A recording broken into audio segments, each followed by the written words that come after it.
Uh-huh. So the conspiracy theorists are None of on those here, Lewis. none of them. No, where's my tinfoil hat? Meaning, we're on two sides of the same coin, and what I mean by that is, in regards to digital currency. So you have one side that says, okay, this is part of the Great Reset. This is how they're going to steal all your assets. They're going to do social credit scores on you. And then you have the other side. This is the quantum financial system. This is amazing. This is fantastic. They're both from our patriot movement, and they're pretty entrenched. What's your thought process about the future? And like, I do think there could be a blockchain element to digital currency in the future, but it always comes down to me is who installed the blockchain and do you trust them, right? Right. So I've probably heard a lot of the things that you've heard because I've talked to some of the same people like Juan, right?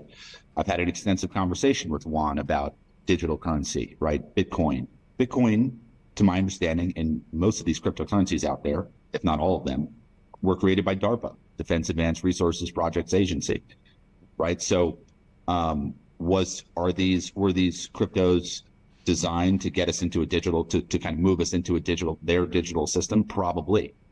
Do I think there's validity to them? Do I see both sides of the digital? I don't think there's any NESARA, GISARA. There's no one coming on a white horse to come save us. You got to stand up for yourself. I think people's money won't be accessible for probably years after the banks collapse, right? There's going to be a lot of confusion, a lot of chaos.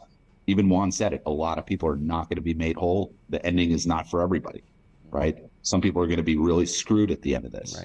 Right. So that tells me that it's like, that my issue with NESARA, GISARA has always been, you're inviting in the same bureaucracy that you just got out of. You're looking to the government to come in and help. Whereas I think this process is really about getting rid of government. Do I like the cryptocurrencies? Yes. Do I own some? Yes. I take a position in some of them and I see the validity. We'll see how it plays out. But I would definitely say diversify, get your money into constitutional money, because I think the Constitution is going to be the most important element of this, right? And what does our Constitution specifically say our money is? It specifically says gold and silver coin. So when people come work with me, the recommendations I like to make, right, what I like to lean people toward, and people can decide for themselves, is I like to put them in gold eagles and silver eagles. Why? Because that is legal tender. It's produced by the U.S. Mint, right? And the U.S. Mint is a division of the Treasury Department. So if you want to know kind of the stuff that, if you opened up my safe at home, what would you see? You'd see purely silver and gold eagles.